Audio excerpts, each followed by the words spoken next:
The privilege is over, my wife, the CEO, declared, deciding that from now on, we would have separate budgets. I agreed, already knowing she'd soon regret it. On Sunday, as usual, my wife's family came for lunch.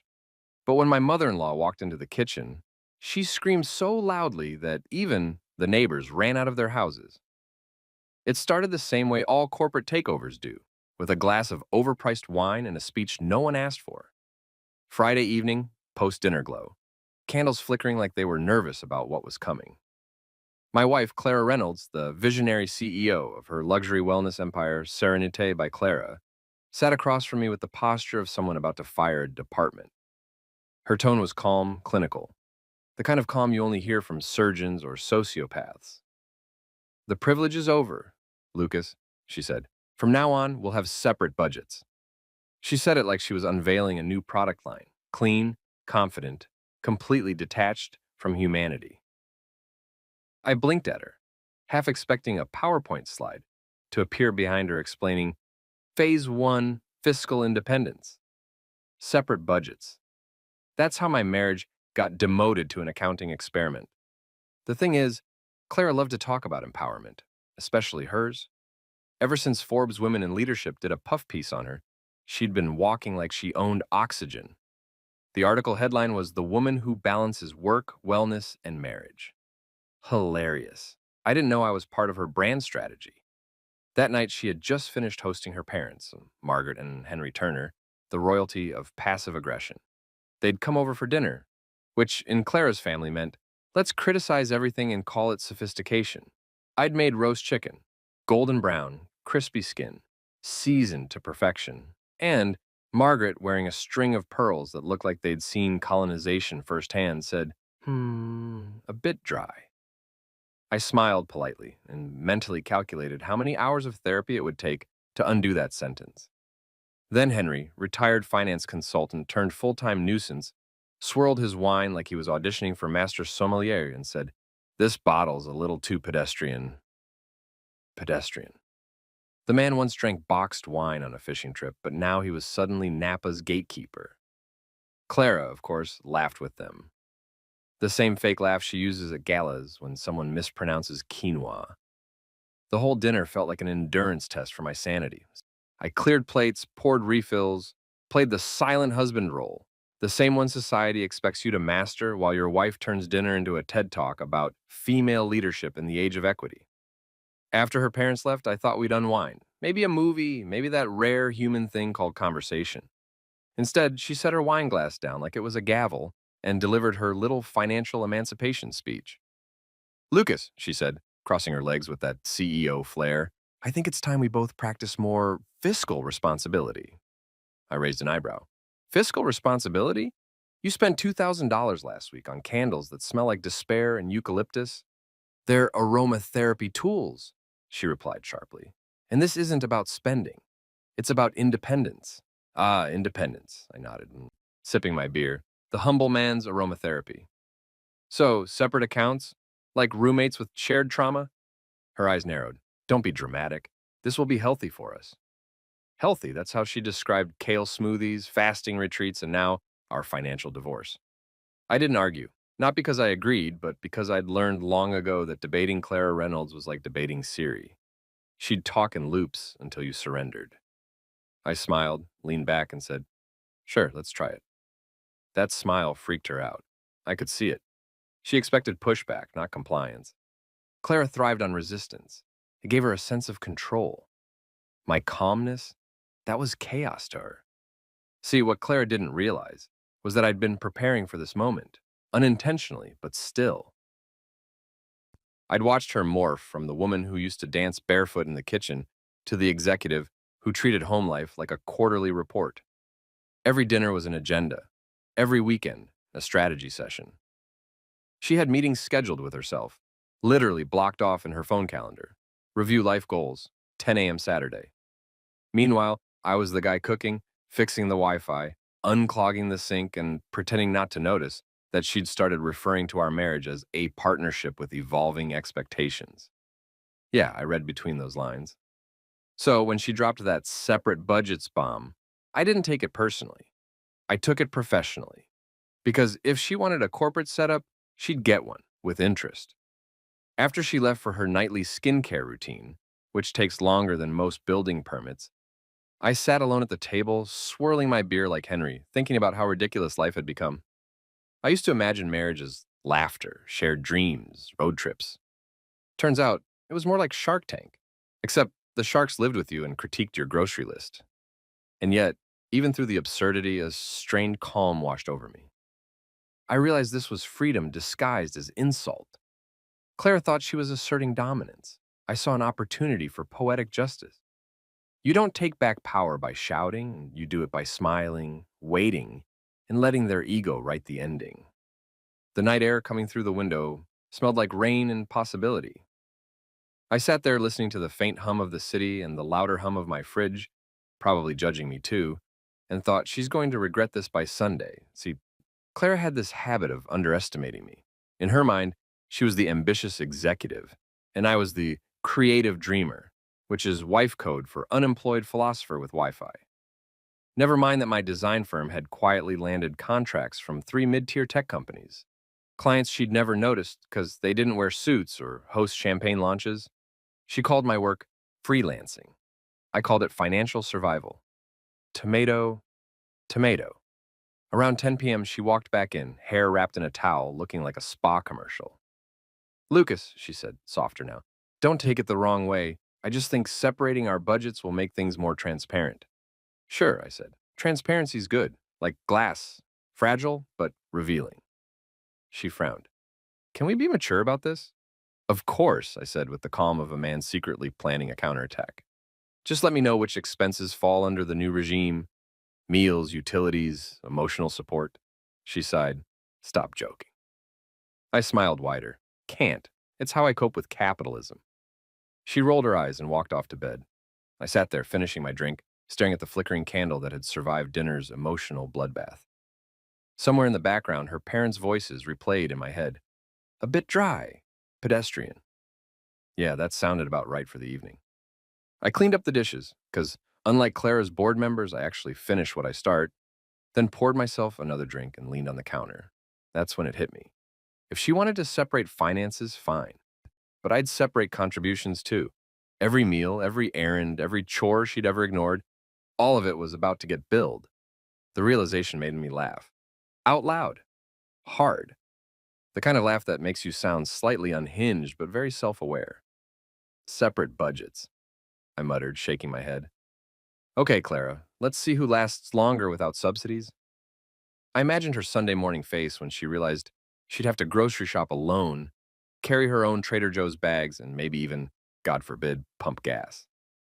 The same woman who once called Costco the ninth circle of hell would now navigate its aisles like a lost pilgrim. I went to bed with that image in my head, her standing in line, fumbling with coupons. Sleep came easy. The next morning, Clara acted normal, which meant she was plotting something. She hummed while making her smoothie, kale, spirulina, resentment, and said, "Don't forget we have dinner with the Chambers next week." "Oh," I said, pretending to scroll my phone. "Do I need to budget for that?"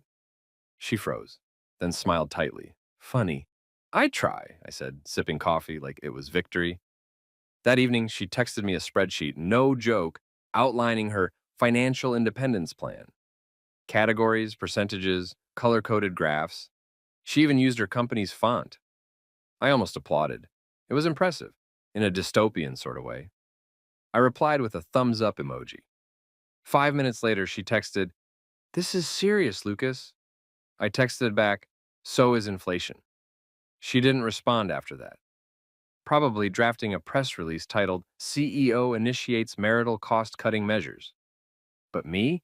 I spent that night grinning like a man who just saw the stock market crash for everyone but him, because somewhere deep inside I knew what she didn't. Control is addictive and withdrawals are ugly. By Sunday, she'd regret it. I didn't know exactly how yet, but I was already planning the emotional equivalent of a corporate audit. And if there's one thing Clara taught me after years of board meetings, brand launches, and condescending smiles, it's this. No empire collapses from sabotage. It collapses from arrogance. So I raised my glass to her declaration, to my quiet revenge, and to the beautiful chaos brewing ahead. Here's to separate budgets, I whispered. May they buy you a front row seat to reality. You ever wake up one morning and realize you've become a decorative item in your own house? That was me, Lucas Reynolds, premium background husband. My wife Clara didn't see me as a partner anymore. No, I was an unpaid intern in the corporate branch of Our Marriage, Inc. My responsibilities included meal prep, emotional maintenance, and crisis management. My compensation package? Occasional gratitude, and one yearly birthday card signed Love C. It wasn't always like that. Once upon a time, we were that nauseatingly cute couple everyone envied. We had inside jokes, stayed up late binge watching shows, and even had synchronized toothbrush moments. But somewhere between her first $1 million investment round and her 10th female founders interview, she started seeing me as part of her overhead. Clara loved buzzwords. Her life was a walking TED Talk. Every conversation sounded like a leadership podcast. Lucas, we need synergy. Lucas, what? We should align on expectations. Lucas, you're not leveraging your potential. She didn't talk to me. She evaluated me.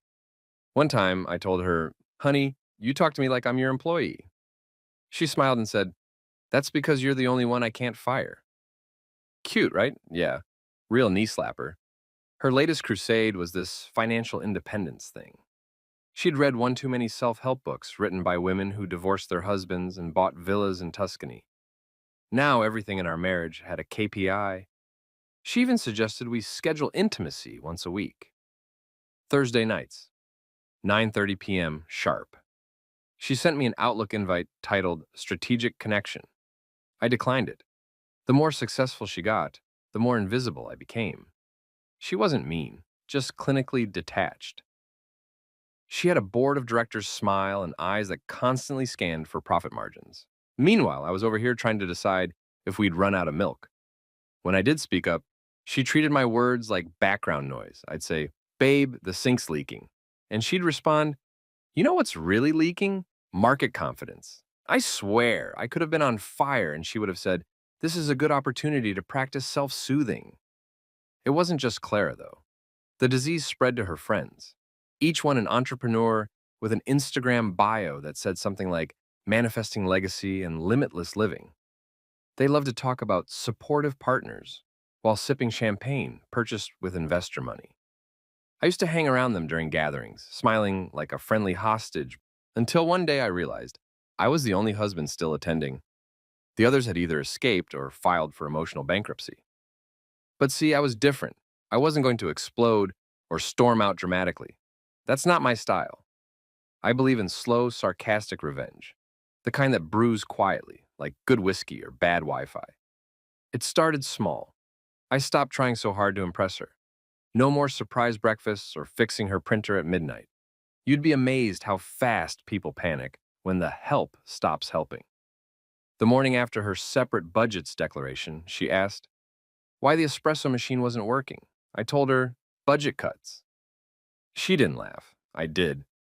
The irony was, she always acted like she carried the relationship financially, which was wild, because half the mortgage was paid from my grandfather's inheritance, money she conveniently labeled a family contribution. I remember the night I brought it up. I said, technically my side funded this house. She barely looked up from her MacBook and said, that was a gift, Lucas. My income sustains the lifestyle. Lifestyle, as if my blood, sweat, and emotional trauma were accessories in her curated existence. I make more coffee than Starbucks, mow the lawn, take out the trash, fix the Wi-Fi, and keep the emotional thermostat steady. And she calls it lifestyle. It got to a point where I realized I wasn't her husband anymore. I was an unpaid brand consultant. My feedback mattered only if it aligned with her narrative. Clara had this favorite phrase, I built this life from scratch. She'd say it in interviews, at dinner parties, on LinkedIn, like she'd personally invented air. One night, after hearing it for the 1,000th time, I finally said, sweetheart, you didn't build it from scratch. You built it from my credit score and my inheritance. She froze, then gave me that tight CEO smile, the one that could curdle milk. That's not funny. Oh, I wasn't joking, I said. We didn't talk for 2 days after that. Honestly, it was the most peaceful 48 hours of my life. The truth is, I'd stopped needing her approval a long time ago. The only thing I wanted from her now was honesty, and maybe for her to remember I existed outside of tax season. But she couldn't see it. She was too high on validation. Every time her company hit a milestone, she'd do that little I'm thriving speech on social media, complete with a filtered selfie and hashtags like had boss energy and unstoppable. Meanwhile, I was in the background, literally unstoppable because no one had noticed I was still there. I became an expert in invisibility. When she hosted her mindful dinner parties, I played the ghost chef. I'd cook, serve, and disappear before the guests arrived. Clara always took the credit. "Oh, I whipped this up myself," she'd say, as if sautéing onions counted as entrepreneurship. Her friends would coo, "Clara, you're amazing. You do it all." And I'd be in the kitchen doorway, wiping my hands, thinking, "Lady, the only thing she did was text me to defrost the chicken." Sometimes I'd hear them gossip. One of them, Veronica, once said, "Lucas seems so domesticated." Clara laughed. "He's comfortable." Comfortable. Like an old couch or a background app. At some point, I stopped existing as a husband and started existing as a system, one that handled logistics, emotions, and home maintenance. I was an Alexa device with better sarcasm. What made it worse was how she'd parade me at events. To the outside world, we were the perfect couple, her in her tailored suits, me in my creative husband chic attire. She loved using me as proof that she could have it all. But the moment we got home, it was like she unplugged me. The spotlight went off and I went back to standby mode. There's a special kind of exhaustion that comes from being unseen by the one person who's supposed to know you best. You start doubting your own relevance. You start measuring your worth in chores completed instead of love received. One night, after another of her working late evenings, she came home past midnight smelling like champagne and self-importance. I was on the couch watching reruns of The Office, because irony is my coping mechanism. She dropped her purse, kicked off her heels, and said, "You're still up?" I shrugged. "Can't sleep without the sound of your ambition echoing through the halls." She rolled her eyes. "Don't be dramatic." "I'm not. I'm just documenting." "Documenting what?" she asked. "The gradual fading of a husband," I said, turning back to the TV. That one hit her. She stood there for a second, maybe realizing she couldn't remember the last time she'd asked how my day was. Then she said, "You're being passive-aggressive." "No, Clara," I said, smiling. "This is full-blown aggressive, just with better vocabulary." She didn't laugh. She never laughed anymore. That's when I started taking mental notes, little observations, moments that defined our invisible war. Like how she always introduced herself as Clara Reynolds instead of Clara Turner, or how she corrected people when they called her Mrs. She'd say, "Just Clara's fine." Yeah, we got that memo. And then there was the money talk. Every month, she'd send me a budget summary email like I was part of accounting. It started with, "Lucas, for transparency," and ended with passive-aggressive remarks like, "Please manage your personal expenses accordingly." I was half tempted to reply, "Please manage your condescension accordingly." At first, I thought I was overreacting, that maybe I was too sensitive, too old-fashioned. But then I remembered what her assistant, Jenna, accidentally said during a company event. She'd had one too many martinis and leaned in whispering, "You're so sweet to still be around. Most men in your position would have left by now."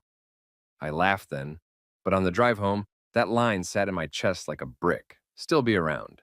That's what I'd become, an accessory that outstayed its trend cycle. The next morning, I looked at myself in the mirror and barely recognized the guy staring back. I'd traded ambition for accommodation. I'd built her empire's foundation while mine quietly crumbled. That's when something inside me shifted. I realized the only thing worse than being invisible was continuing to pretend you weren't. So I made a quiet promise. I'd stop auditioning for her approval. If she wanted independence, I'd give it to her, so thoroughly that she'd feel the absence like a missing heartbeat. I'd let her see what financial independence really looked like when emotional dependence packed up and left. I didn't yell, I didn't confront, I just disengaged. The polite rebellion of a man who's done explaining his worth. And as I watched her rush through another morning, hair perfect, voice crisp, barking orders into her phone, I realized something both sad and liberating. Claire had built an empire, but she'd lost her kingdom. And the invisible husband she'd ignored, He was finally starting to see himself again. You know that saying, don't go to bed angry? Yeah, well, I went to bed furious and woke up inspired. It's funny how resentment can fuel productivity. Most people meditate when they can't sleep. Me? I build spreadsheets. Call it the millennial man's revenge therapy. It was 1:12 a.m. on Saturday, and the house was so quiet I could hear the sound of Claire's ego humming in the next room. She'd fallen asleep after another long session of strategic self-care, which, near as I could tell, involved expensive lotions and deleting my opinions. Meanwhile, I sat at my desk with my laptop glowing like the bat signal of pettiness. The title of the document, Invoice for Services Rendered. Oh, it was beautiful. A masterpiece in passive-aggressive financial literacy. I chose her company's official font, Montserrat Semi-Bold, and her corporate colors, tranquil blue for professionalism and cold gray for suppressed rage. I even added her logo at the top left corner just to give it that authentic, from your husband, the unpaid department vibe. I started typing categories. Personal chef, 6 HRs a week, $300 chauffeur for your mom's Pilates classes, 200 tech support, marital discount applied, $150 emotional damage tax, TBD. And beneath that, a note in italics, payment due upon realization of guilt. I laughed so hard, I woke the dog 2 houses away. The beauty of it wasn't just the math, it was the principle. Clara had turned our marriage into an audit. So fine, I'd give her the cleanest financial breakdown of her life. If she wanted independence, I'd itemize the hell out of it. I scrolled through years of unpaid labor in my head, mowing lawns, fixing Wi-Fi, hosting her parents, attending her networking dinners, where I basically played the role of a luxury prop. Once, she even had me pose in a marketing photo shoot for her company's family wellness campaign. I wasn't credited, just cropped out later for brand cohesion. That's when I added another line. Uncredited brand ambassador per campaign. 400, oh, it felt divine. By 2 a.m., I was deep in the zone, eyes bloodshot, fingers flying. The glow of the screen made me look like a vengeful accountant from hell. I kept whispering to myself, billable hours, baby. For Flair, I included pie charts. One showed how much of her success was powered by my unpaid labor. Another showed her emotional withdrawals versus deposits. Spoiler alert, heavy overdraft. I even created a column called Maintenance Costs of Being Married to Clara, which included pretending her parents are interesting and complimenting her candle business idea. Each row was a poetic act of rebellion. At around 2:45, I made the mistake of checking her company website. Her latest blog post was titled, The Power of Self-Reliance in Relationships. I nearly choked on my coffee. The woman who once called me at work because she couldn't figure out how to open a PDF was preaching self-reliance. So, naturally, I added technical emergency hotline 24/7, 175 a month subscription. You have to understand, this wasn't revenge. This was therapy in Excel form. Every dollar I typed felt like reclaiming an inch of dignity. Every subtotal was a declaration of independence. By 3 a.m., I sat back, staring at the spreadsheet. It looked like something you'd present in court or maybe frame above your fireplace. I even added a footer. Prepared with love and justified resentment by Lucas Turner, Husband & Co. I closed the laptop and exhaled. The weight in my chest had lifted. I didn't even care if she saw it, though a small, dark part of me hoped she would. Now I know what you're thinking. Lucas, why not just talk to her? Because conversations with Clara were like arguing with a motivational poster. No matter what you said, she'd twist it into a life lesson. I could tell her she'd burn dinner and she'd reply, sometimes we must embrace imperfection to find balance. So yeah, spreadsheets were safer. I crawled into bed quietly, and for once, I slept like a man who'd filed an emotional tax return. Morning came with that crisp Saturday sunlight that makes suburban neighborhoods look friendlier than they actually are. I made coffee, fried some bacon, and sat at the kitchen counter, flipping through my notes, waiting for her to wake up. At 8:30, the bedroom door opened. Clara appeared in her silk robe, hair in a messy bun that somehow looked curated. Morning, she said flatly. Morning, I replied, cheerful. Maybe too cheerful. She narrowed her eyes. You're in a good mood. Yep, freedom suits me. She poured herself a smoothie, something green and smug, and sat across from me. So, she said, have you thought more about our financial independence plan? Oh, absolutely, I said, sipping coffee. In fact, I've itemized it. She frowned. You what? I made a spreadsheet. Her eyes flicked up, suspicious. Of course you did. Yep, full cost analysis of everything I bring to this partnership. Labor, logistics, emotional endurance, the works. She stared at me, lips pressed tight. You're joking. Oh, I wish I was, I said, grinning. But hey, you're the one who loves clarity and accountability, and I'm just embracing your core values. I showed her the laptop. Her expression went from curious to horrified in under 10 seconds. I could practically hear her brain buffering. You actually made this? She asked. Corporate formatting and everything. Even used your company's Pantone code. Her jaw clenched. This is childish. No, no, I corrected. This is transparent accounting, Clara. You wanted independence? I'm just quantifying mine. She scrolled through it, her face tightening at every row. When she hit emotional damage tax, she said, What does this even mean? It's pending audit, I said. You're ridiculous, and yet surprisingly organized. I could tell she was torn between fury and disbelief. For a woman who spent her life controlling narratives, this was one she couldn't spin. Lucas, she said sharply, you can't possibly expect me to take this seriously. Why not? You take everything else seriously. I figured I'd meet you where you live. Spreadsheets and control. She opened her mouth, closed it again, then muttered something under her breath that sounded like immature. I smiled. Maybe, but I'm finally getting paid for it. She slammed the laptop shut and stood. I have a meeting in an hour.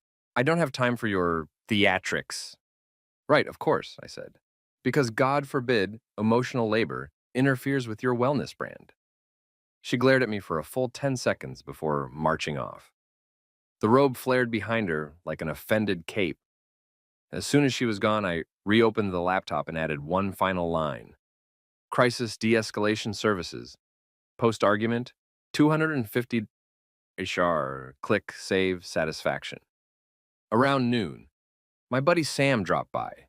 He's been my best friend since college and the kind of guy who thinks emotional advice should come with beer. He walked in, looked at me sitting there in my boxers, laughing at a spreadsheet, and said, Man, you look like you've finally snapped. I call it self-invoicing, I said, turning the screen toward him. He scrolled through it and whistled. Damn, this is savage. You actually charged her for emotional damage? Market rate. He cracked up. Bro, this is genius. You should post it online. I'm saving it for the right audience, I said, smirking, like her mom. That got him laughing so hard, he nearly choked on his drink. You're playing a dangerous game, he said eventually. Yeah, I replied. But for the first time, it feels like my game, because that's the thing about people like Clara. They build kingdoms assuming you'll never realize you're the one laying the bricks. Once you stop, the walls start to crack. Later that evening, I printed the invoice and pinned it to the fridge, not out of pettiness. Okay, slight pettiness, but mainly symbolism. That paper wasn't just a joke. It was proof that I existed, that my work had value, that I wasn't just a background asset in her empire. When Clara came home that night, she didn't mention it. She just gave it the kind of side eye usually reserved for moldy leftovers. I didn't say a word either. We just coexisted in tense silence, two employees on different shifts in the same collapsing company. And as I lay in bed later, listening to her type emails at midnight, like the glow of her screen was oxygen, I realized something monumental. She thought my spreadsheet was satire. It wasn't. It was prophecy. Because soon enough, Clara Reynolds was going to learn the real cost of underestimating a man with time, sarcasm, and Excel. Saturday morning came with a kind of peace that felt suspicious, like when a toddler's quiet for too long. Usually, weekends in our house meant chaos disguised as productivity. Clara's wellness routine started at sunrise. Meditation, emails, and judgment, all before 9 a.m.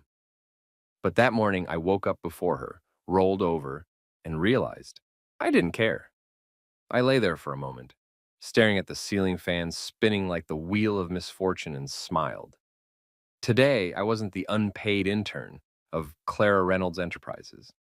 Today, I was the CEO of me. I rolled out of bed, stretched, and decided that if I was going to live under the new separate budgets regime, I might as well make it ceremonial. My first act of independence? Breakfast. Made for one. No kale, no smoothies, no gut-friendly oat sludge. Nope. Today was about pancakes, bacon, and coffee black enough to insult her entire brand. The sizzle of bacon felt spiritual. I stacked pancakes like an offering to freedom, poured syrup like rebellion, and turned on the TV loud enough to break her quiet morning energy. I wasn't trying to start a fight. I was simply honoring my autonomy with butter. Clara walked in around 8:30, wearing her signature "I'm better than you but calm about it" face, silk robe, hair perfect, smelling like wealth and detachment. "You're very chipper this morning," she said, eyeing the plate in front of me. "Freedom does that to a man," I replied, cutting into my pancakes with the same precision I used to cut through her excuses. She folded her arms. "You're making a mess." "Occupational hazard," I said, mouthful. "I'm serious, Lucas. There's syrup on the counter." "Ah," I nodded solemnly. "Collateral damage in the war for independence." She glared. "You're really going to be like this?" "Like what?" I asked innocently. "Happy?" That glare could have curdled almond milk. Normally I'd cave, apologize, pretend I didn't notice the emotional landmine. But this time, I just smiled and went back to my meal. Silence stretched between us, heavy, awkward, oddly empowering. She tried to fill it with small talk. "My parents are coming tomorrow. We'll need to get groceries." "Oh, I already did," I said.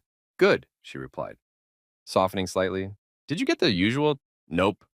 Her face froze. "What do you mean, like, nope? I got what I wanted, and, part of this whole separate budget initiative. You handle your shopping, I handle mine." "You're joking." I smiled. Would a man who bought ribeye steak, Belgian beer, and hot sauce look like he's joking? The silence that followed was art. You could frame it and hang it in the Museum of Petty Triumphs. I finished my breakfast, rinsed my plate, and walked to the fridge. When I opened it, the light illuminated my masterpiece, a lineup of glorious, for me groceries, each labeled with a bright sticky note, property of Lucas Turner, independent assets, not for corporate use. She just stood there, blinking like she'd seen a ghost. "What is this?" she asked. "A visual representation of your new policy."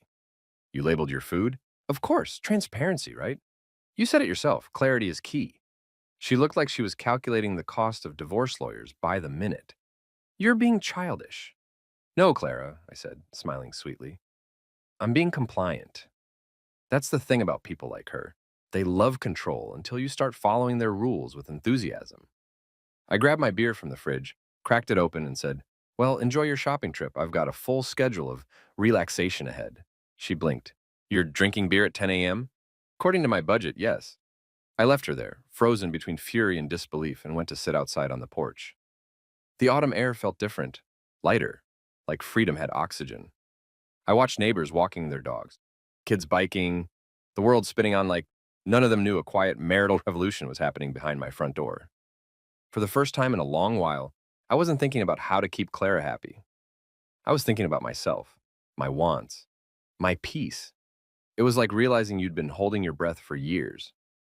Around noon, I heard her car start. A few minutes later, she drove off, probably to restock on overpriced organic nonsense and resentment. I went back inside, turned on some music, and danced in the kitchen while flipping another batch of pancakes. If she'd walked in, I would have told her it was part of my new mental wellness initiative. The rest of the day, I leaned fully into my independence arc. No house chores, no teamwork discussions. Just me, my laptop, and a marathon of comfort TV. It felt almost illegal to relax without guilt. Around 4 p.m., my phone buzzed. It was a text from her. "What do you want for dinner tomorrow? My parents expect a full meal." I stared at the message for a second, then typed back, "Separate budgets, separate meals." The dots appeared, disappeared, reappeared, then vanished entirely. I leaned back, grinning. She was stewing somewhere between confusion and panic. For someone who ran a multi-million-dollar company, she didn't handle real-life consequences well. By the evening, she was back. I could hear the front door slam, the sound of grocery bags hitting the counter, and the unmistakable sigh of someone who'd had to navigate Costco alone. Music to my ears. She walked into the living room. "I can't believe you didn't help me today." "Believe it," I said, not looking up from my screen. "I had to carry 6 bags by myself." "Should have budgeted for delivery service," I said. "Lucas!" I finally looked up, calm as ever. "Clara, you said you wanted independence. I'm just respecting that. Or is that only fun when it's theoretical?" For a second, she didn't speak. Then she said something that almost made me laugh. "You're enjoying this, aren't you?" "Immensely." She stomped off toward the kitchen, muttering about immaturity and emotional manipulation. I didn't care, because beneath all that fury was realization, and realization is the first step toward humility. Later that night, I caught her in the kitchen cooking. That was rare. Normally, Clara's version of cooking involved delegating tasks or placing DoorDash orders in bulk. But there she was, fumbling with utensils, checking YouTube videos on her phone. I leaned against the doorway, arms crossed. "Need help?" "No," she said curtly. "I'm fine." "Sure?" "Yes." 10 minutes later, the smoke alarm went off. I walked in slowly, savoring the moment like fine wine. "Smells like independence," I said. She glared at me through the haze, holding a burnt pan like it had betrayed her personally. "You're impossible." "And yet," I said, waving the smoke away, "I'm thriving." That's when I realized she wasn't just angry, she was rattled. Clara had built her identity around competence, control, and perfection. Watching that facade crack was like watching the CEO of Apple forget her password. I didn't gloat. Okay, maybe a little. I just smiled and said, "Don't worry, you'll get the hang of it. Everyone burns their first meal post-merger." She said nothing, just dumped the pan in the sink and walked away. By midnight, the house was silent again. But it wasn't tense. It was peaceful, like the air had cleared. I sat in the dark, beer in hand, reflecting on how bizarrely liberating it felt to stop performing. I'd spent years walking on eggshells, trying to keep a marriage balanced on her terms. Now I was finally letting those eggs crack. At one point, I heard her moving around upstairs, opening drawers, sighing loudly, her way of signaling disapproval without confrontation. Normally, I'd rush up, play peacekeeper. Tonight, I stayed put. She could hold her own board meeting with her conscience. When I finally went to bed, she was lying there awake, scrolling through her phone like it owed her answers. I slipped under the covers silently. After a few minutes, she said, "I don't like this." "Like what?" "This weirdness, this distance." I stared at the ceiling. "You started it, Clara.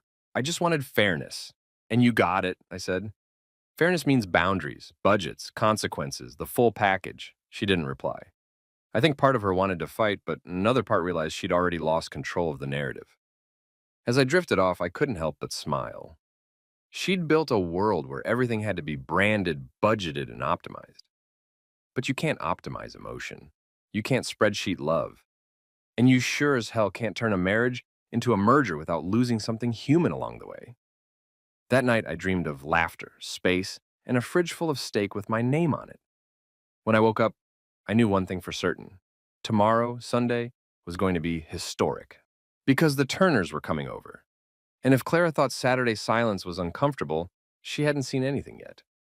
Saturday morning came with a kind of peace that felt suspicious, like when a toddler's quiet for too long. Usually, weekends in our house has meant chaos disguised as productivity. Clara's wellness routine started at sunrise: meditation, emails, and judgment, all before 9 a.m. But that morning, I woke up before her, rolled over, and realized I didn't care. I lay there for a moment, staring at the ceiling fan spinning like the wheel of misfortune, and smiled. Today, I wasn't the unpaid intern of Clara Reynolds Enterprises. Today, I was the CEO of me. I rolled out of bed, stretched, and decided that if I was going to live under the new separate budgets regime, I might as well make it ceremonial. My first act of independence? Breakfast, made for one. No kale, no smoothies, no gut-friendly oat sludge. Nope. Today was about pancakes, bacon, and coffee black enough to insult her entire brand. The sizzle of bacon felt spiritual. I stacked pancakes like an offering to freedom, poured syrup like rebellion, and turned on the TV loud enough to break her quiet morning energy. I wasn't trying to start a fight. I was simply honoring my autonomy with butter. Clara walked in around 8:30 wearing her signature "I'm better than you but calm about it" face. Silk robe, hair perfect, smelling like wealth and detachment. "You're very chipper this morning," she said, eyeing the plate in front of me. "Freedom does that to a man," I replied, cutting into my pancakes with the same precision I used to cut through her excuses. She folded her arms. "You're making a mess." "Occupational hazard," I said, mouthful. "I'm serious, Lucas. There's syrup on the counter." "Ah," I nodded solemnly. "Collateral damage in the war for independence." She glared. "You're really gonna be like this?" "Like what?" I asked innocently. "Happy?" That glare could have curdled almond milk. Normally, I'd cave, apologize, pretend I didn't notice the emotional landmine. But this time, I just smiled and went back to my meal. Silence stretched between us, heavy, awkward, oddly empowering. She tried to fill it with small talk. "My parents are coming tomorrow. We'll need to get groceries." "Oh, I already did," I said. "Good," she replied, softening slightly. "Did you get the usual?" "Nope." Her face froze. "What do you mean, nope? I got what I wanted. You know, part of this whole separate budget initiative. You handle your shopping, I handle mine." "You're joking," I smiled. "Would a man who bought ribeye steak, Belgian beer, and hot sauce look like he's joking?" The silence that followed was art. You could frame it and hang it in the Museum of Petty Triumphs. I finished my breakfast, rinsed my plate, and walked to the fridge. When I opened it, the light illuminated my masterpiece, a lineup of glorious, for me groceries, each labeled with a bright sticky note. Property of Lucas Turner. Independent assets, not for corporate use. She just stood there, blinking like she'd seen a ghost. "What is this?" she asked. "A visual representation of your new policy. You labeled your food. Of course. Transparency, right? You said it yourself. Clarity is key." She looked like she was calculating the cost of divorce lawyers by the minute. "You're being childish." "No, Clara," I said, smiling sweetly. "I'm being compliant." That's the thing about people like her. They love control until you start following their rules with enthusiasm. I grabbed my beer from the fridge, cracked it open, and said, "Well, enjoy your shopping trip. I've got a full schedule of relaxation ahead." She blinked. "You're drinking beer at 10 a.m.? According to my budget, yes." I left her there, frozen between fury and disbelief, and went to sit outside on the porch. The autumn air felt different, lighter, like freedom had oxygen. I watched neighbors walking their dogs, kids biking, the world spinning on like none of them knew a quiet marital revolution was happening behind my front door. For the first time in a long while, I wasn't thinking about how to keep Clara happy. I was thinking about myself, my wants, my peace. It was like realizing you'd been holding your breath for years. Around noon, I heard her car start. A few minutes later, she drove off, probably to restock on overpriced organic nonsense and resentment. I went back inside, turned on some music, and danced in the kitchen while flipping another batch of pancakes. If she'd walked in, I would have told her it was part of my new mental wellness initiative. The rest of the day, I leaned fully into my independence arc. No house chores, no teamwork discussions, just me, my laptop, and a marathon of comfort TV. It felt almost illegal to relax without guilt. Around 4 p.m., my phone buzzed. It was a text from her. "What do you want for dinner tomorrow? My parents expect a full meal." I stared at the message for a second, then typed back, "Separate budgets, separate meals." The dots appeared, disappeared, reappeared, then vanished entirely. I leaned back, grinning. She was stewing somewhere between confusion and panic. For someone who ran a multi-million-dollar company, she didn't handle real-life consequences well. By the evening, she was back. I could hear the front door slam, the sound of grocery bags hitting the counter, and the unmistakable sigh of someone who'd had to navigate Costco alone. Music to my ears. She walked into the living room. "I can't believe you didn't help me today." "Believe it," I said, not looking up from my screen. "I had to carry 6 bags by myself." "Should have budgeted for delivery service," I said. "Lucas!" I finally looked up, calm as ever. "Clara, you said you wanted independence. I'm just respecting that. Or is that only fun when it's theoretical?" For a second, she didn't speak. Then she said something that almost made me laugh. "You're enjoying this, aren't you?" "Immensely." She stomped off toward the kitchen, muttering about immaturity and emotional manipulation. I didn't care, because beneath all that fury was realization, and realization is the first step toward humility. Later that night, I caught her in the kitchen cooking. That was rare. Normally, Clara's version of cooking involved delegating tasks or placing DoorDash orders in bulk. But there she was, fumbling with utensils, checking YouTube videos on her phone. I leaned against the doorway, arms crossed. "Need help?" "No," she said curtly. "I'm fine." "Sure?" "Yes." 10 minutes later, the smoke alarm went off. I walked in slowly, savoring the moment like fine wine. "Smells like independence," I said. She glared at me through the haze, holding a burnt pan like it had betrayed her personally. "You're impossible." "And yet," I said, waving the smoke away, "I'm thriving." That's when I realized she wasn't just angry, she was rattled. Clara had built her identity around competence, control, and perfection. Watching that facade crack was like watching the CEO of Apple forget her password. I didn't gloat. Okay, maybe a little. I just smiled and said, "Don't worry, you'll get the hang of it. Everyone burns their first meal post-merger." She said nothing, just dumped the pan in the sink and walked away. By midnight, the house was silent again. But it wasn't tense. It was peaceful, like the air had cleared. I sat in the dark, beer in hand, reflecting on how bizarrely liberating it felt to stop performing. I'd spent years walking on eggshells, trying to keep a marriage balanced on her terms. Now I was finally letting those eggs crack. At one point, I heard her moving around upstairs, opening drawers, sighing loudly, her way of signaling disapproval without confrontation. Normally, I'd rush up, play peacekeeper. Tonight, I stayed put. She could hold her own board meeting with her conscience. When I finally went to bed, she was lying there awake, scrolling through her phone like it owed her answers. I slipped under the covers silently. After a few minutes, she said, "I don't like this." "Like what?" "This weirdness, this distance." I stared at the ceiling. "You started it, Clara? I just wanted fairness. And you got it," I said. "Fairness means boundaries, budgets, consequences, the full package." She didn't reply. I think part of her wanted to fight, but another part realized she'd already lost control of the narrative. As I drifted off, I couldn't help but smile. She'd built a world where everything had to be branded, budgeted, and optimized. But you can't optimize emotion. You can't spreadsheet love. And you sure as hell can't turn a marriage into a merger without losing something human along the way. That night, I dreamed of laughter, space, and a fridge full of steak with my name on it. When I woke up, I knew one thing for certain. Tomorrow, Sunday, was going to be historic because the Turners were coming over, and if Clara thought Saturday silence was uncomfortable, she hadn't seen anything yet. Sunday mornings are supposed to be calm, birds chirping, coffee brewing, maybe a little jazz in the background.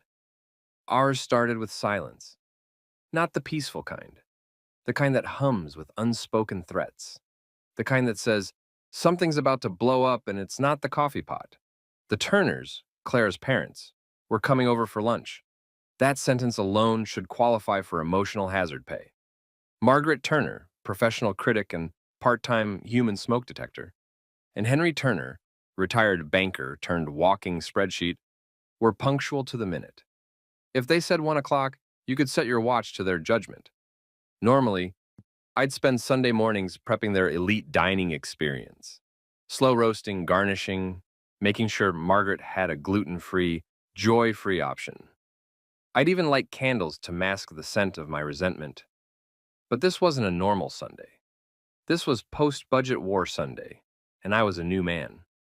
I woke up at 9, stretched, and decided to let the universe handle lunch. Clara was already awake, pacing the kitchen like a general before a battle. She had a grocery bag in one hand and panic in her eyes. "You haven't started?" she said when she saw me walk in, coffee mug in hand. "Started what?" "Lunch! My parents will be here in 4 hours." "Oh, I know," I said, taking a sip. "I put it on my calendar under not my problem." She blinked. "You're kidding." "Nope. Separate budgets, separate responsibilities. I'm just following the new corporate guidelines." The sound she made could have stripped paint. "Lucas, don't do this." "Do what? Adhere to policy?" She set the grocery bag down so hard the apples rebelled. You're being ridiculous. And you're being controlling, I said calmly. Balance, right? Yin and yang. She opened her mouth to argue but closed it again. I could see it, the slow realization creeping in that I wasn't bluffing. For years, Claire had been the one with the plan, the schedule, the control, but she'd never faced me without my apron and compliance. This was new territory, and judging by the way her jaw twitched, she didn't like it one bit. At exactly 11 a.m., I was sitting on the couch, laptop open, watching a documentary about lions.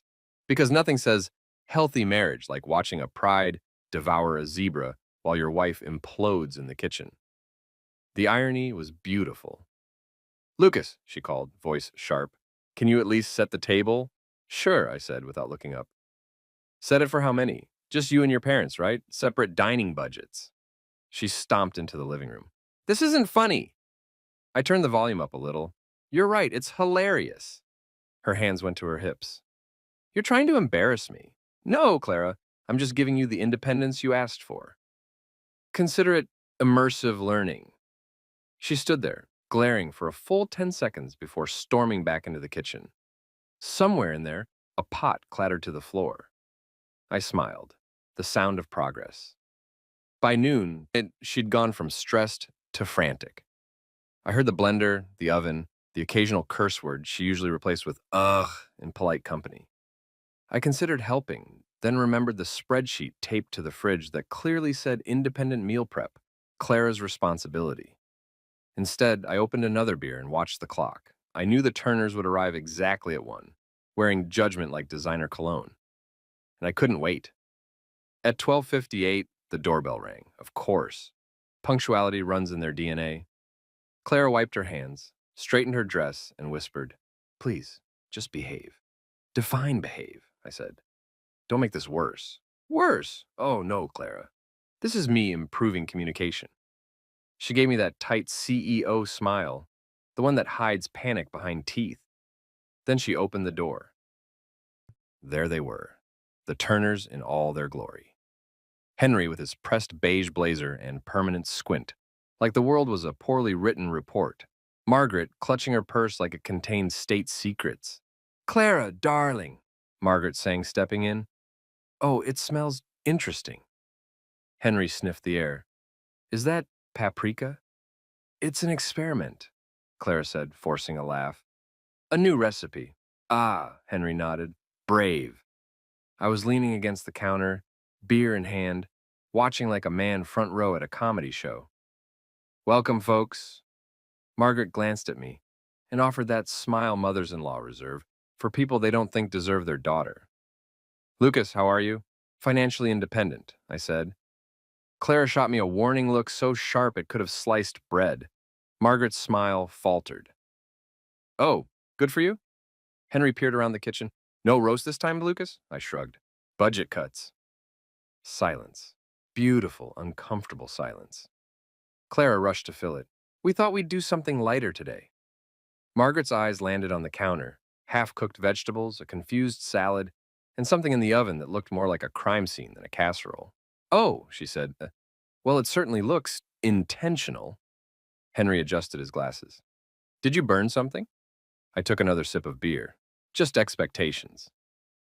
Clara's jaw tightened. I could see the vein in her temple pulsing to the rhythm of, Lucas, please stop talking. At one point, Margaret asked, So, Lucas, are you still doing freelance work? Oh, yes, I said cheerfully. I'm thriving, actually. And my next client might even be one of Clara's competitors. Henry nearly choked on his water. Clara froze mid-slice. I'm joking, I added, smiling. Mostly. The meal, or what passed for it, was a slow-motion disaster. Clara tried to serve everyone, pretending she wasn't melting inside while I just observed. Margaret pushed the food around her plate like it was a lab sample. This has texture, she said finally. Texture's good, Henry added quickly. Shows effort. Clara forced a laugh that sounded like it hurt. I leaned back, enjoying my plate of absolutely nothing. You're not eating? Margaret asked me. Oh, no, I said, patting my stomach.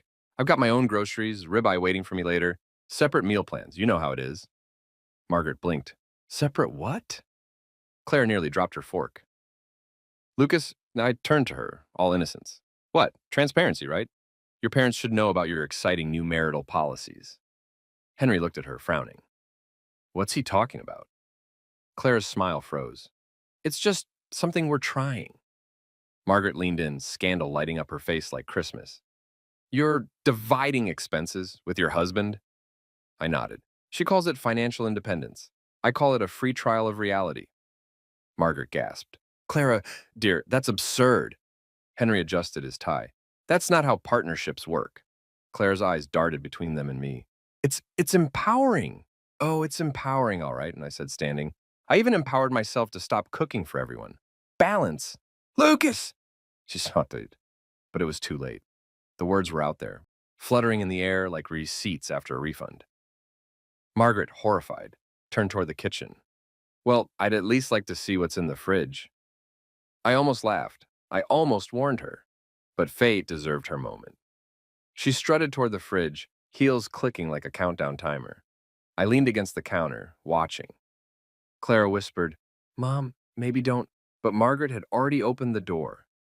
What followed was silence, then a gasp that could have summoned emergency services. What is this? Clara froze. I sipped my beer. Inside the fridge was my magnum opus. Every food item labeled with neon sticky notes. Property of Lucas. Do not touch. Independent assets. Not under joint management. And taped to the inside of the door, perfectly centered, was my invoice for Sunday catering services, $450. I swear the birds flew off the roof. Dogs barked 2 houses down it. Somewhere, a neighbor turned down their TV to hear better. Margaret clutched her pearls like they were her last line of defense. This is outrageous. Henry just stood there, blinking, probably recalculating the meaning of marriage. Clara whispered, Lucas, what the hell is wrong with you? I smiled, just ensuring accurate bookkeeping. The silence that followed could have been bottled and sold as pure tension.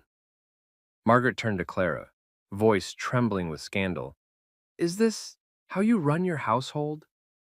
Clara opened her mouth, but nothing came out.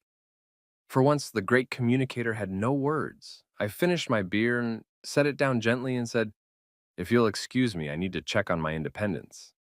And with that, I walked out, calm, collected, victorious. Behind me, I could hear Clara trying to explain, her parents gasping like they'd witnessed a crime scene. The chaos was symphonic. As I stepped outside into the crisp afternoon air, I couldn't help but smile. Because that Sunday wasn't just a showdown. It was the first time Clara's empire of control actually cracked. And all I had to do was label my groceries. 1 o'clock. High noon for married people.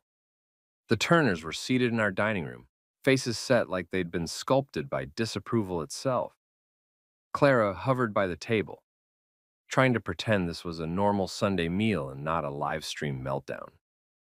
I was leaning against the doorframe with a beer in hand, watching the social collapse of a household I helped build. It was beautiful. Then it happened.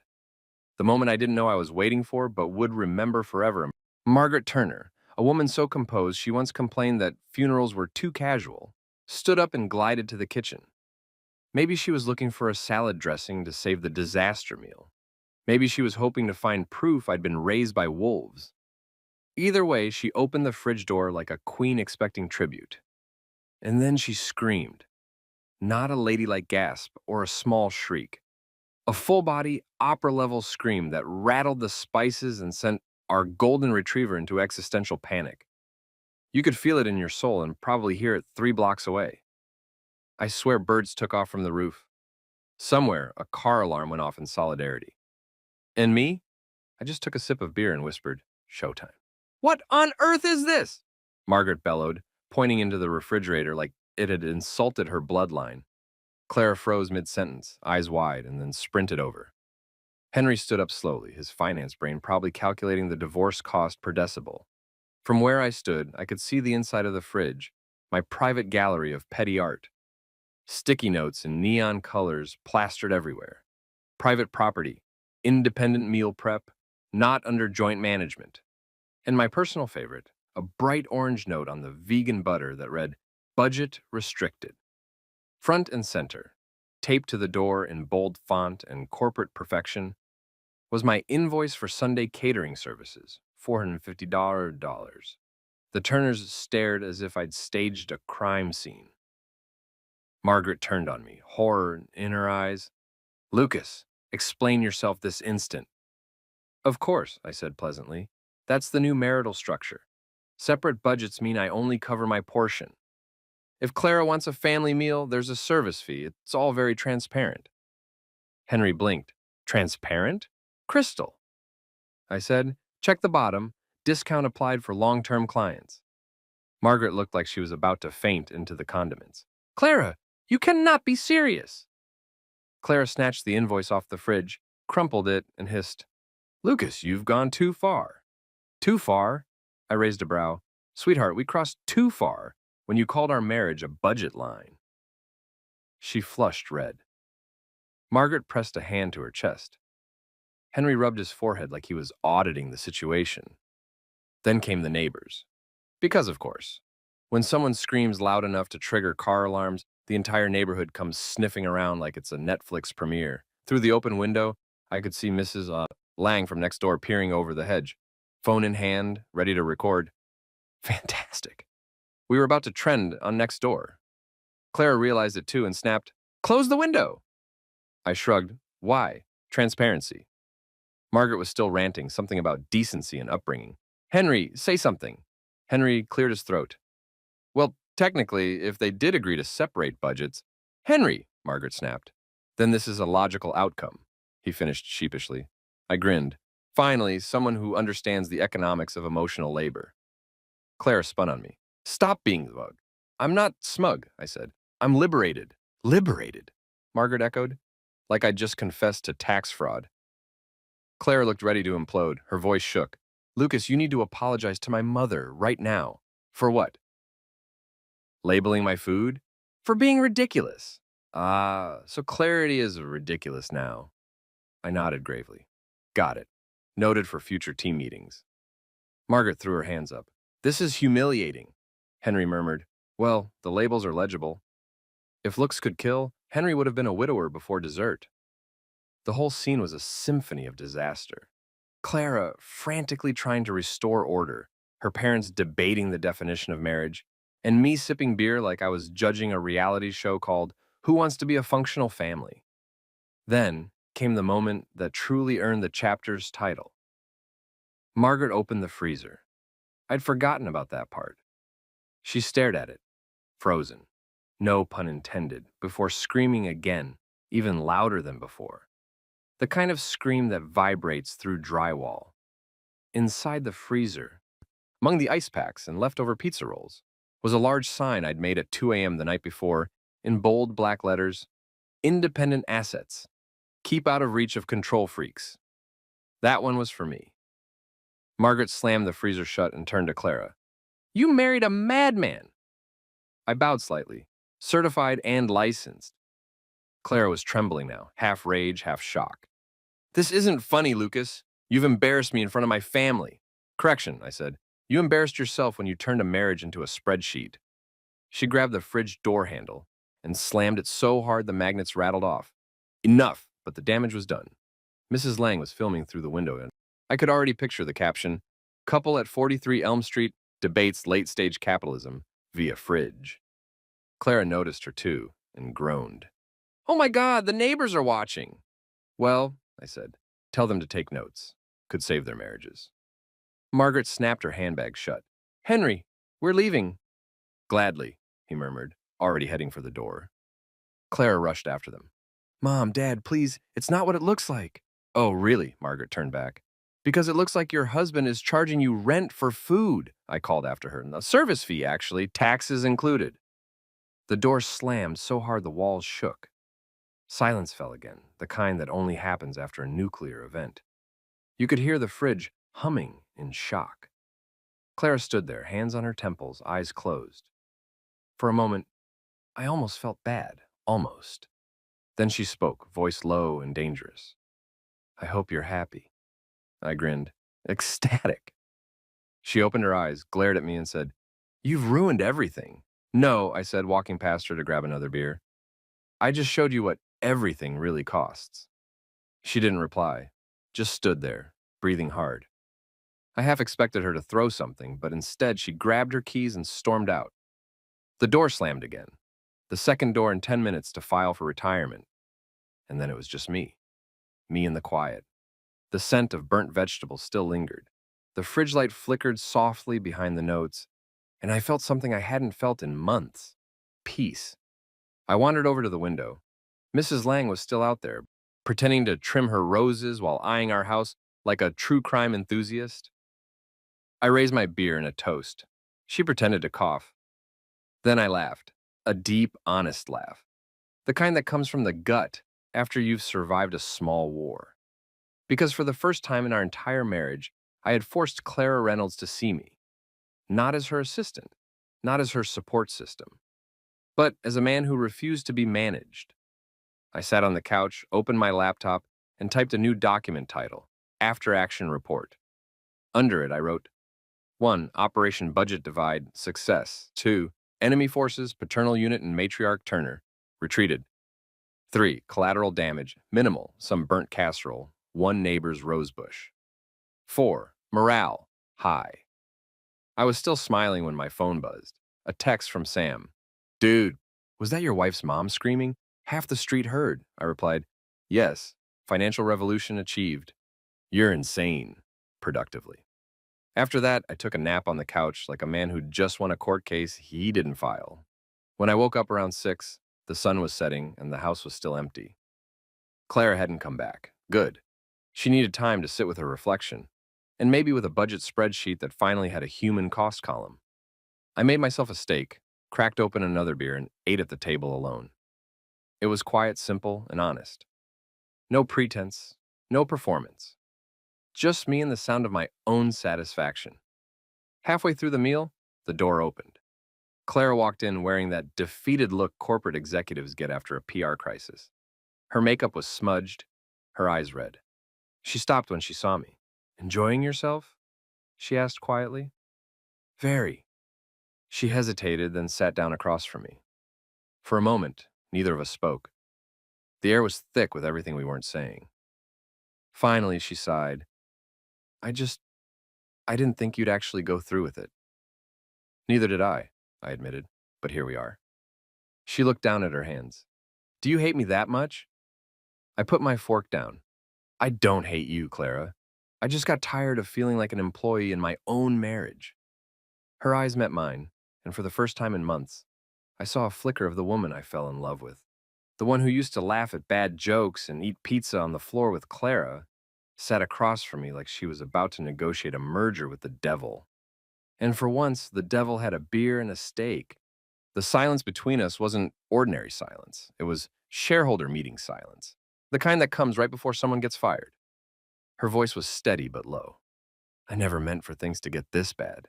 Define bad, I said, because from where I'm sitting, the food's great, the house is quiet, and nobody's yelling at me about the eye of toilet paper.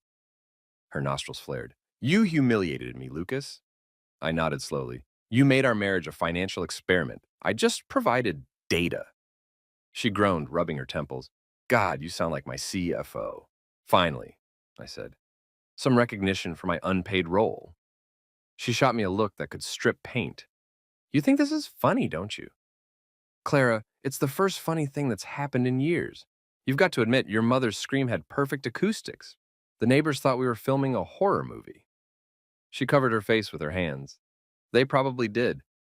I cut another piece of steak and chewed slowly, giving her time to marinate in the absurdity. After a long pause, she said, You know my parents think you're insane. I prefer the term self-employed. Lucas, she started, but then she stopped, exhaled, and looked up. You really hurt them today. I leaned back in my chair. Good. Maybe next time they'll think twice before treating me like a house-trained intern. She folded her arms. They were just trying to help. Help? They called my roast pedestrian. That's not help. That's culinary manslaughter. Her lips twitched, and for half a second, I thought she might actually laugh. But she caught herself, straightened, and said, This isn't about them. It's about us. Finally, I said, raising my beer. The quarterly relationship review. Her eyes narrowed. Do you ever stop joking? Not when I'm right. The tension broke for just a moment when she rolled her eyes. The same role she used to give me when we were still in love, before everything became performance metrics. It was small, but it was there. A spark of the old Clara. You really think you've won something here, don't you? She asked. I shrugged. Not yet, but I'm leading in market sentiment. Unbelievable, she muttered. No, I said softly. What's unbelievable is how I let myself become invisible for so long. I spent years doing the emotional heavy lifting while you built your empire. And the first time I asked for acknowledgement, you treat me like a cost center. That hit her. I could see it in the way her shoulders slumped slightly, the armor cracking. I didn't mean to make you feel that way. Then what did you mean to do? I wanted us both to have independence. I thought separate budgets would make things fairer. I raised an eyebrow. Fairer? Clara, you make triple what I do. You were never at risk of not paying the Amex. You just wanted to control how we spent, not what we spent. She sighed. You make it sound so sinister. It's not sinister, I said. It's just classic corporate overreach. Her mouth twitched again, fighting back a smile. She hated that I could still make her laugh, even in ruins. She stood up, walked to the sink, and poured herself a glass of water. The clink of ice cubes was the only sound in the room. When she finally spoke again, her voice was quieter. You made your point, okay? You're angry, and I deserve some of that. But can we please stop turning our house into a reality show? Sure, I said, finishing my beer. Right after the season finale. She groaned, pinching the bridge of her nose. You're impossible, and yet irreplaceable, I said, standing to clear my plate. She watched me for a moment and, you really think you're the victim here? No, I said, rinsing the dish. I think I'm the guy who finally stopped volunteering for unpaid overtime. When I turned back around, she was leaning against the counter, arms folded, eyes softer than before. So what now? I shrugged. Now we see if the company can survive restructuring. She stared at me for a long time, then said, you know, if you weren't so damn infuriating, you might actually be inspiring. Add that to my resume, I said. She let out a long breath and walked past me toward the stairs. I'm going to bed. Need me to invoice you for emotional reconciliation? I called after her. The middle finger she flashed me was the most human gesture I'd seen from her all week. When she disappeared upstairs, I sat at the kitchen island and opened my laptop. Not the spreadsheet this time. Something different. A blank page titled Chaos Report. Phase 2. Because here's the thing. Once you start taking your life back, you realize how much of it was quietly stolen. I wasn't trying to destroy Clara. I was forcing her to see the imbalance she'd built around herself. Every label, every invoice, every sarcastic jab. It wasn't revenge. It was a mirror. I typed a few notes. Margaret Turner, Eastwood liability. Clara Reynolds, CEO on the verge of brand rehabilitation. Lucas Turner, Department of Freedom. Then I closed the laptop and actually laughed out loud. The next morning, chaos found new life. I woke up to the smell of burning toast, Clara's latest attempt at independence. She was at the counter, dressed in her usual pre-meeting perfection, but her hair was slightly frazzled. Progress. Morning, is Shonan, I said. She gave a small nod without looking at me. Morning. Breakfast for one? She hesitated. I figured we'd keep the separate thing going. Of course, I said, pouring coffee. Wouldn't want to mess with the brand identity. She groaned softly. Can you not? Not what? Turn everything into a punchline. I'm sorry, I said, dead serious. You set the tone. I'm just following your leadership. She glared, then sighed. You're exhausting. You're welcome. When she left for work, the house felt like a strange mix of peace and aftershock. I wandered through it, noticing all the little signs of control I'd ignored for years. The perfectly curated shelf, the matching storage boxes labeled vision, focus, and wellness. She'd organized life into aesthetic categories, and I'd been filed somewhere under miscellaneous. Not anymore. By noon, Sam showed up. He didn't knock. He never does. Bro, he said the moment he walked in, your house is trending on the neighborhood app. I blinked. What? He handed me his phone. There it was, a post from Lang Judy 42. Did anyone else hear that terrible scream yesterday? Sounded like a crime scene at the Turner residence. Should we call someone? Below it, comments.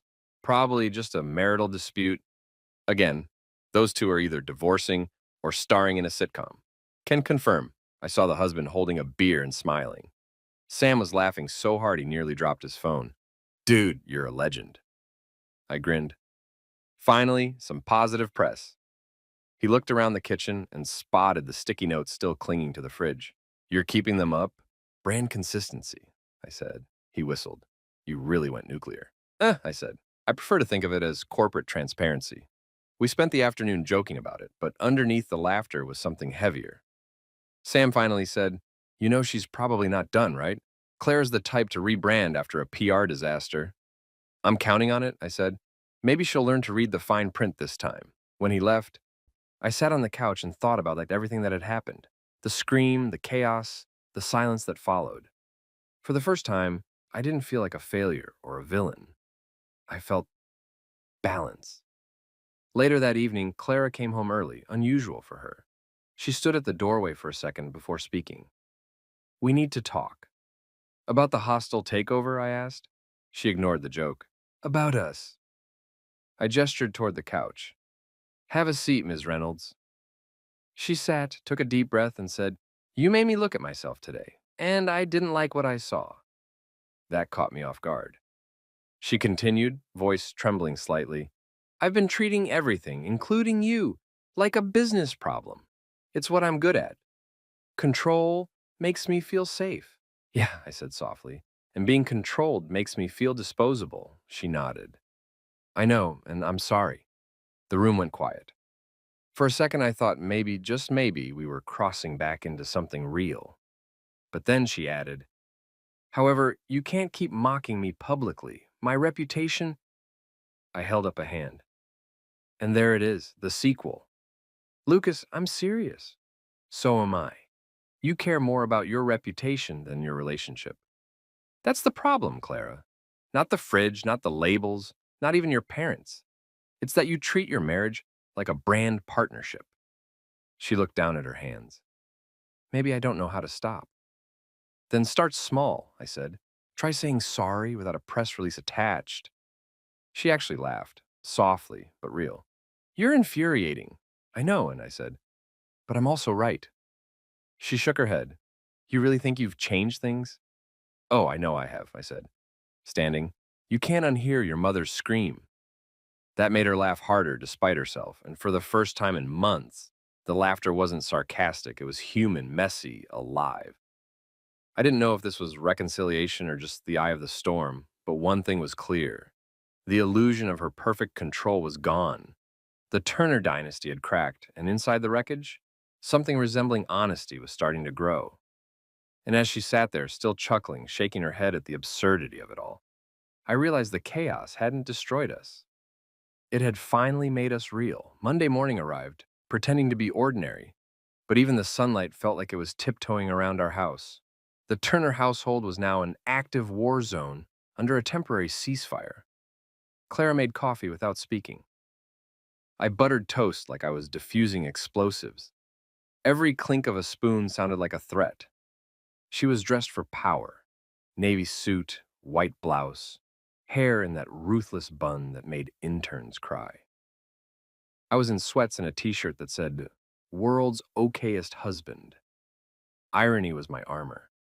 We moved around each other silently, the way ex-coworkers do after someone gets demoted. I thought maybe, just maybe, we'd survive the morning without another battle. Then she opened her mouth. So, she said, pouring her green smoothie into a mason jar, I got 3 texts from my mother last night. Only 3? She must be medicated. Lucas! Her tone was a warning shot. She's worried about you. That's sweet, I said. I'm worried about the stock market. We all have crosses to bear. She set her jar down hard enough to make it slosh. I told her we'd moved past the fridge incident. Fridge incident makes it sound like it was an accident, I said. It was an event. Historical, even. She glared. Can you take anything seriously? Sure, I said. Taxes, parking tickets, climate change. But your parents' emotional weather? Not my jurisdiction. She inhaled sharply through her nose, the sound of a woman calculating homicide sentencing.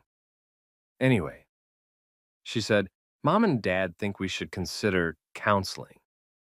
I almost choked on my toast. Counseling? From who, Margaret? She just invoiced me for emotional disruption services. Her eyes narrowed. No, professional counseling. I leaned against the counter. Clara, our entire marriage was a management seminar. I think we've had enough professional guidance. She picked up her purse, clipped, efficient. I'm serious, Lucas. So am I said. I already have a counselor. His name's Sam. He comes with beer and sarcasm. Her lips pressed together so tight they could have cut diamonds. You're impossible. Still cheaper than therapy, I said. She grabbed her keys. I have a meeting. Don't burn the house down. No promises, I called as she left. When the door slammed, the silence was so thick it practically echoed. I stared at the spot where she'd stood and thought, she really doesn't get it. She was still treating the problem like a PR crisis. Contain it, spin it, move on. But the issue wasn't optics. It was substance. And the substance was rotting. I sat down at my desk and opened the old folder that held every document tied to the house. Purchase agreement, mortgage breakdown, trust paperwork. I hadn't looked at it since we moved in. But after her separate budget stunt, something about those numbers started itching in the back of my mind. Half an hour later, the itch turned into a grin. 'Cause buried in the fine print, beneath her signature and mine, was the line item I'd nearly forgotten. Down payment covered in full by the Turner Family Trust, Lucas Turner beneficiary. Ownership share, 70%. 70%. I leaned back in my chair and let out a laugh so loud the dog barked. Well, well, well. Clara had spent the past week acting like the queen of this castle, and here I was discovering she'd been living in my castle. It wasn't about revenge. It was about leverage. For the first time in years, I had something she couldn't spin into a TED Talk. I printed the page, highlighted the clause, and pinned it to the fridge, right below the leftover sticky notes from my private property era. Artistic symmetry. When she came home that evening, the sun was setting, the house spotless, dinner for one already eaten. She walked in, dropped her bag, and froze the moment she saw the highlighted document. What is that? I wiped my hands on a towel, feigning innocence. Oh, just a little light reading. Thought you might enjoy the fine print of our domestic arrangement. She stepped closer, eyes scanning the paper. I could see the exact second the numbers hit her. Her pupils dilated. 70%? She whispered. Yep, I said, popping the P. Congratulations, you've been living in a subsidized reality. That can't be right. Oh, it's right, I said. My grandfather's trust covered the down payment, remember? You just decorated the place. She looked up sharply. You're exaggerating. Nope, check the deed. It's public record. You're technically living in my asset. She blinked, stunned. You're joking. I never joke about property law, I said. For a moment, she just stood there, silent, staring at me like her software crashed. Then she laughed, but it was the brittle laugh of someone trying to convince herself she still had control. You think this changes anything? She said. I shrugged. Depends. Do you still want to split budgets? Because technically, rent's due. Lucas! What? You started this independence thing. I'm just managing my assets responsibly. Her voice rose. You're weaponizing finances. Correction. I'm monetizing injustice. She threw her purse onto the counter. You're being petty. Thank you, I said. I prefer strategically vindictive, but petty works too. She pointed at the paper. This is cruel. No, I said evenly. This is truth. You've been acting like I'm freeloading off your empire, Clara. Turns out, you've been living in mine. That landed like a grenade. For a few seconds, the only sound was the hum of the refrigerator, a loyal witness to our downfall. Finally, she said quietly, You enjoy hurting me. I shook my head. No, Clara. I enjoy watching reality do its job. She grabbed the paper off the fridge and ripped it in half. There, happy? Depends, I said. Did tearing up evidence change legal ownership? Her mouth fell open. You're insufferable, and yet you married me. She spun away, pacing the kitchen like she was calculating a counteroffer. You think this makes you the hero? Hero? No, just a man who finally read the contract he signed. She slammed her hand on the counter. You're impossible, and you're predictable, I said. You hate losing control more than you love being right. That one hit home. I could see it in her eyes, the flicker of truth she didn't want to admit. She turned, stormed out of the kitchen, and I heard the office door slam upstairs. I exhaled, feeling the adrenaline crash. My hands were shaking, not from anger, but from the surreal realization that I'd finally drawn a boundary and stuck to it. A few minutes later, my phone buzzed. Sam, of course. Sam. Dude, what did you do now? Me. Dropped a truth bomb. Sam. How big? Me. 70%. Sam. Bro, I laughed so hard I nearly spilled my beer. For the next hour, I sat in the quiet, replaying the scene in my head. Claire's face when she saw the claws. Her voice cracking when she realized she'd built her throne on borrowed ground. It was poetic. But somewhere under the satisfaction, something else stirred. Guilt, maybe, or nostalgia for the version of us that existed before all this nonsense. Back then, she used to joke that we were a team, that we'd build together. I just hadn't realized she meant I'd lay the foundation while she built the pedestal. At around 9, she came downstairs. No makeup now, no armor, just Clara in sweatpants, holding a glass of wine like it was a peace flag.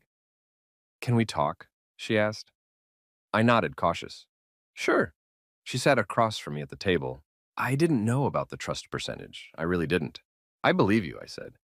But you used it to humiliate me. No, I said quietly. I used it to remind you. She looked down at her wine. Of what? That this whole empire of yours? It's not built alone. You had help. You had me. Her eyes lifted to mine, softer now. You really hate me, don't you? Not even close, I said. If I hated you, I'd stop caring. I'm just tired of being erased. She exhaled shakily.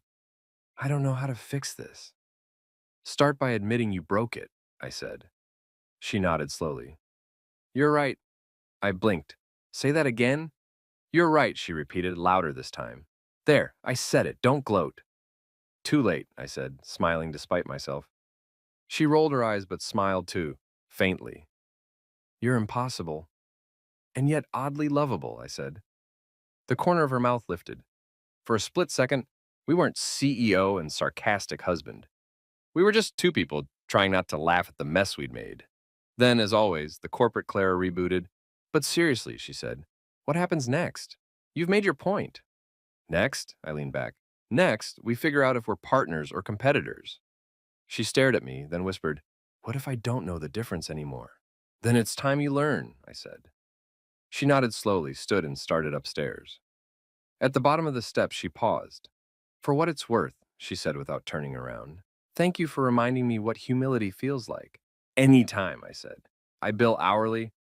She groaned but didn't argue.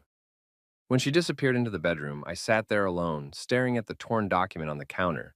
I should have felt triumphant, but I didn't, because beneath all the sarcasm, there was this quiet truth humming inside me. I didn't want her destroyed. I just wanted her present. I poured myself another drink and whispered, 70% ownership, 0% peace. Some victory. But even as the guilt settled in, I knew one thing for sure. No matter how this story ended, the Turner brand of perfection had finally cracked wide open, and the truth was spilling out for everyone to see. And for the first time in years, I didn't feel invisible. I felt seen. The house was quiet the next morning, but not the peaceful kind. More like that eerie calm after an earthquake when you're still waiting to see what's broken. Clara had already left for work. Her half of the coffee pot was untouched. That was new. She always drank hers first. I wandered through the kitchen, eyes landing on the torn contract still sitting on the counter. Half of my truth bomb, half of hers. Even ripped in two, the paper looked smug. It had done its job. Around noon, my phone buzzed.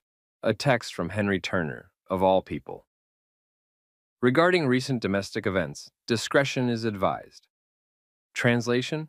Stop making our family the neighborhood entertainment. I laughed, deleted the message, and went back to my laptop. If only they knew how freeing it felt to finally stop performing for their approval. That evening, Clara came home late. No dramatic entrances, no speeches. Just exhaustion. She dropped her bag, looked at me, and said, everyone at work's been whispering. My mother apparently called the board to check in on my stability. Oof, I said. That's rough. Did you tell them the fridge is fine? Her glare could have melted steel, but then she sighed. You really don't care what they think anymore, do you? Nope, I said. Caring was part of the old budget. For the first time in a long while, she didn't fight back. She just sat beside me on the couch, quiet. The weight of the week sat between us. Unpaid invoices, shredded pride, and the lingering smell of burnt casserole. Finally, she said, I don't know if we can fix us, Lucas. Maybe not, I said, but at least we're finally being honest about what broke.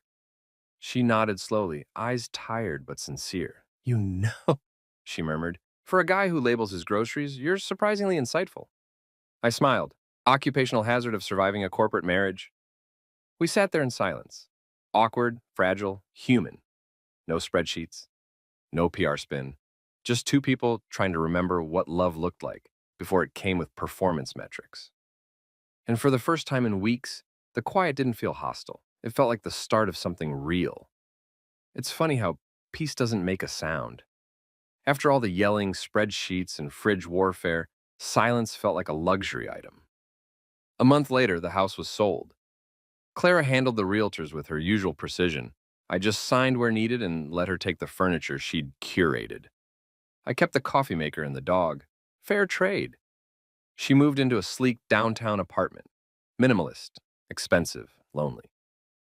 I heard she started going to therapy, which, honestly, was the best investment she'd ever made. As for me, I found a small place in Brooklyn, a studio with sunlight and character.